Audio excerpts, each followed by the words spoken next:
Welcome to my channel mathematics वाला डीसी जैन।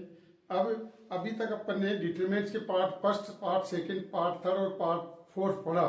अब part आपके पास 5 है।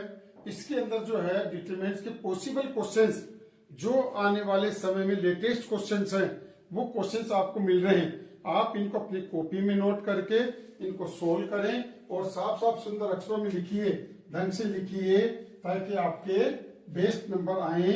इस तरह से जिस भी क्वेश्चंस का आंसर आप देते हैं, आप पहले उसको ढंग से लिखिए, फिर उसके बाद उसका आंसर दीजिए, ताकि बेस्ट नंबर आपको मिलेंगे।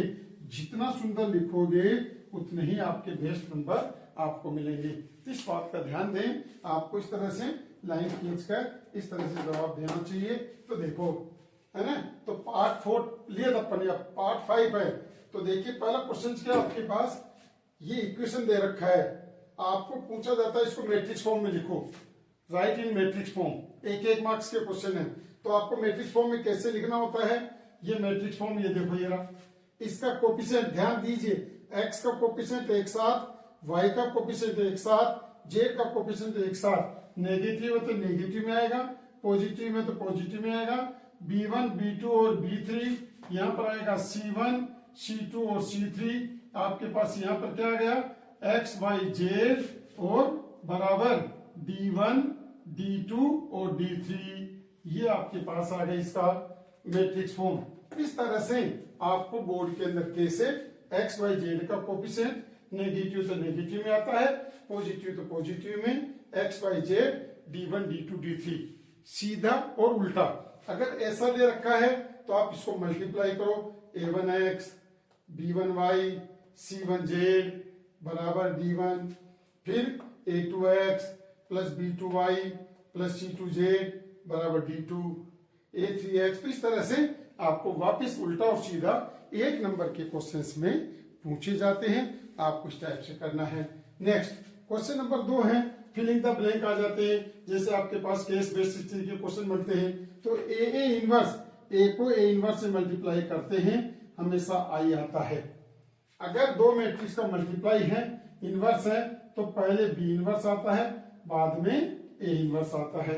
अगर मान लो इसकी जगह 3 आ जाए, 4 आ जाए, ए बी सी डी, अगर ऐसा आ गया, 4 आ गया, 10 आ गया, तो उल्टा चलेगा हमेशा, बी का इनवर्स और ए का इनवर्स। ये बात आपके पास इसके अंदर रहेगी। अब देखिए आगे, नेक्स्ट क्वेश्चन नंबर 3 है, फाइंड वैल्यू। इसकी वैल्यू फाइंड आउट करनी है। कैसे करोगे, ऐसे मल्टीप्लाई करते हैं, साइन 70 साइन 20 माइनस कोस 70 कोस 20, कोस 70 और कोस 20 आपके पास है। आप देख रहे हैं कोस से कोस भी माइनस साइन भी होता है, तो माइनस का साइन बाहर लेंगे। यहां पर क्या गया, कोस 20 कोस 70 माइनस साइन 20 और साइन 70, क्या बन गया, कोस ए प्लस बी का फॉर्मूला, 20 प्लस 70 डिग्री बराबर माइनस कोस 90 डिग्री। कोस 90 डिग्री की वैल्यू 0 होती है। तो ये आंसर आपके पास आ गया। अब आप देखिए, तो कहने का मतलब है कि इस तरह से अपन 2 इंटू 2 की डिटरमिनेंट्स की वैल्यू फाइंड आउट करते हैं, ताकि आपको आंसर करेक्ट आए। तो पहले ढंग से देखें, क्या रियल में ऐसा होता है। तो देखो, जैसे आप खाना खाते हैं, वैसे ये पेन भी आपके लिए सही मांग रहा है। तो इस तरह से इसके अंदर अपन जो है इंक डाल रहे हैं, ताकि आपको पता चले कि जैसे अपन को इसमें इसको भूख लग रही है, वैसे आपको पढ़ने की भूख लगनी चाहिए। क्यों, इससे लाइफ चेंज होती है, इसलिए ध्यान रखिए। इसी से आपको बेस्ट लाइफ बनेगी। आप इनको करने की कोशिश कीजिए, है ना। देखिए वो आपके पास क्या है,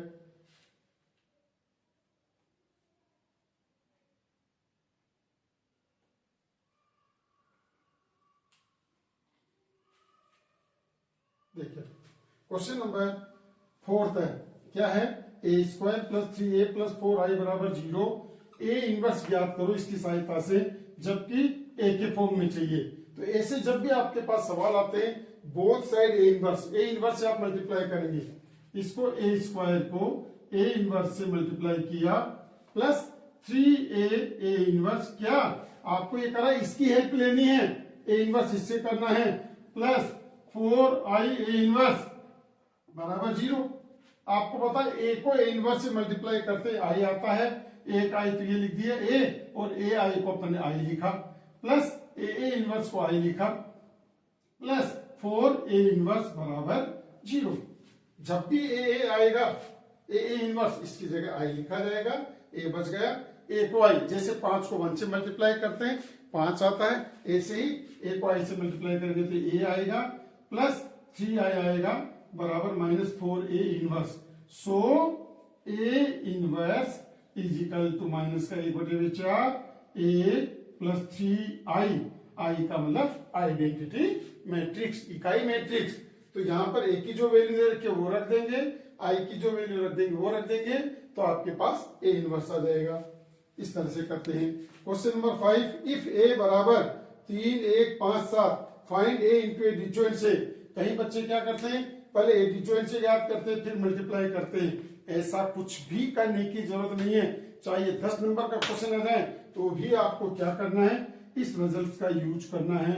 क्या डिटरमिनेंट से आई 7 के 21, 21 में से 5 गए, 21 में से 5 गए तो कितना गया, 21 में से 5 16 है आपके पास आइडेंटिटी मैट्रिक्स।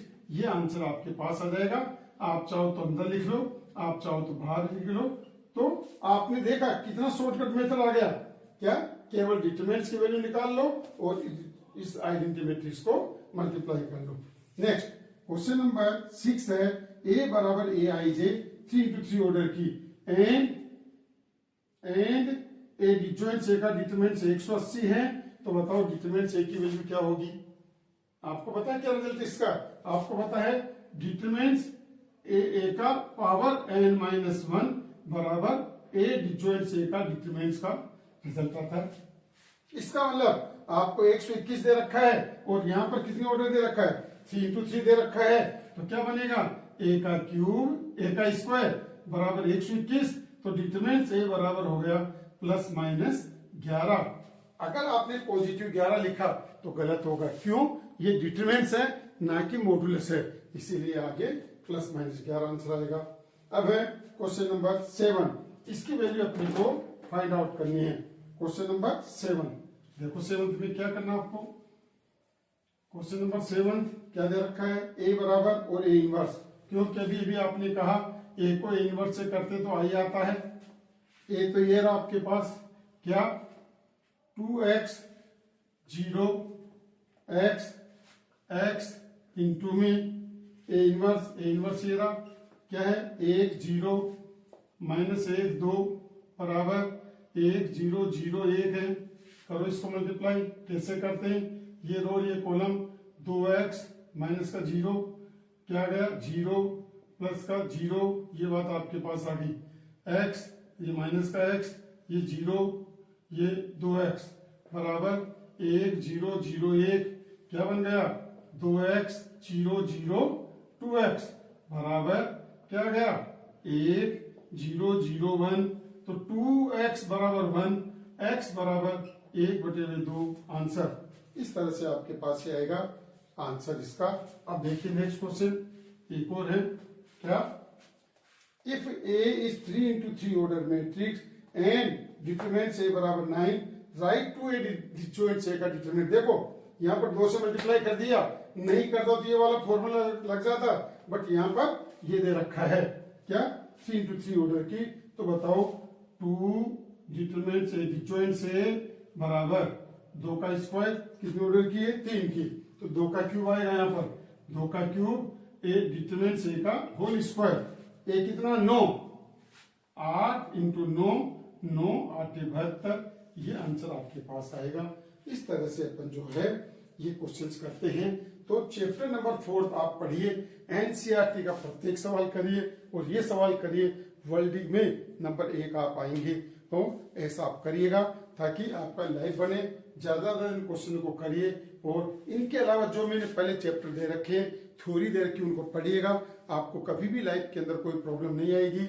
अगर प्रॉब्लम है तो कमेंट्स बॉक्स में डालिए, आपके हर सवाल का जवाब मिलेगा।